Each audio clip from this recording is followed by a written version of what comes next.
Hello everybody. I wanted to speak to you briefly following the death of the lovely mule Canel yesterday. We were all heartbroken. I was for two reasons. Firstly, because I was unable to be there when she died because, as you know, I've been isolating because I've had COVID. But secondly, I have checked with all the men and I'm absolutely satisfied that she had absolutely the correct medical care and everything that could have been done was done. Her mouth was in a very bad state and it was ulcered in the inside from the wearing of very bad fitting bits over the years, and the infection was being treated and she was being fed some soft food that she could eat, but tragically we lost her. I want to use that to say something quite important to you, because those of you that followed and supported me, I want you to know that all this work is not in vain.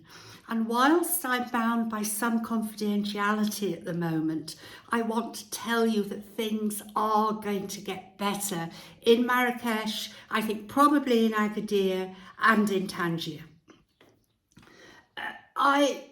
If you come to a country like Morocco and you're a foreign national, as indeed Charles and I were, and you are going to help animals for whatever reason, there are two ways of doing it.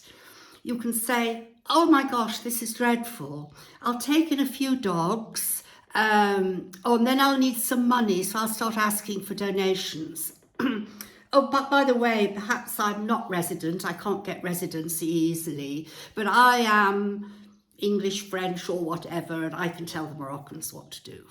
That is doomed to failure. Because whilst people may watch what you do and contribute over a period of time, it isn't sustainable. It isn't sustainable for this reason. I prefer the second model. And the model that we used is we came to Morocco and committed ourselves to Morocco.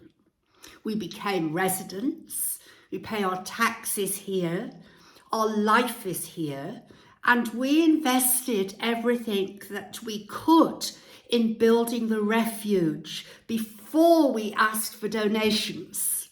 You can't ask people to contribute if they don't have evidence of what you can do. So that was our model, the model we used.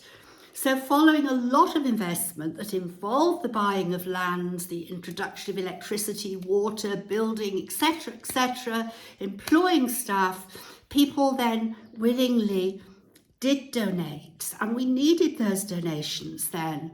Now, if you are a donor, and I was donating money, I would want to know that the organisation I was donating the money to was firstly honest, that goes without saying, accountable, that goes without saying, but also had a business plan, so it was sustainable.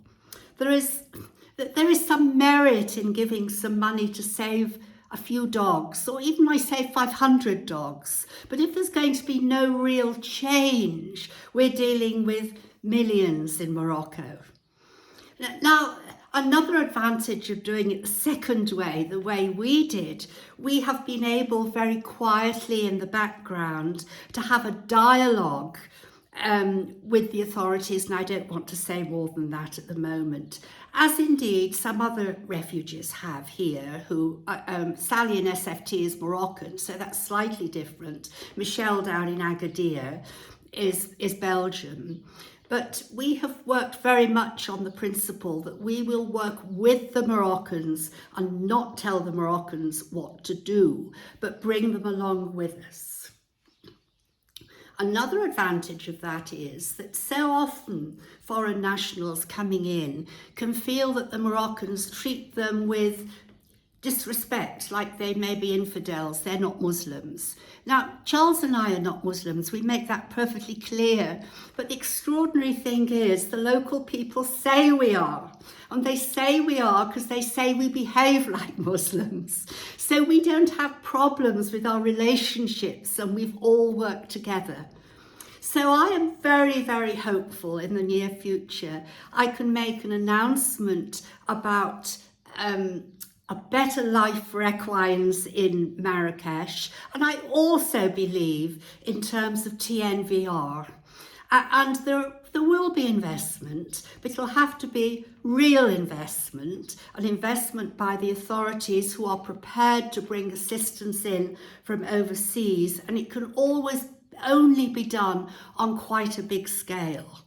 There is absolutely no point, although whilst it might save a few dogs, having a small scheme and then hoping you'll grow and take over the whole of Marrakesh. That's rubbish. It won't happen. It won't happen unless we work with the government. And I am delighted that I am absolutely satisfied that progress is being made.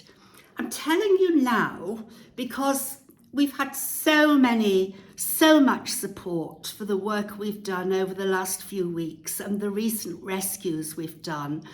And I want you all to know it is for something.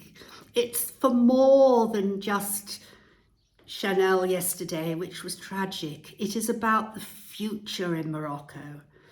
And I want to finally say to you, I love Morocco. There are wonderful, kind people here. It's harnessing the good and being able to deal with the bad, and that's the same in every country. When I was a little girl at the end of the war in Liverpool, I saw horses and animals treated down on the docks the same way in which many tourists will criticise the use of animals now in Morocco. We are all part of the change. So please continue to support us. I hope to have good news soon. Bye for now.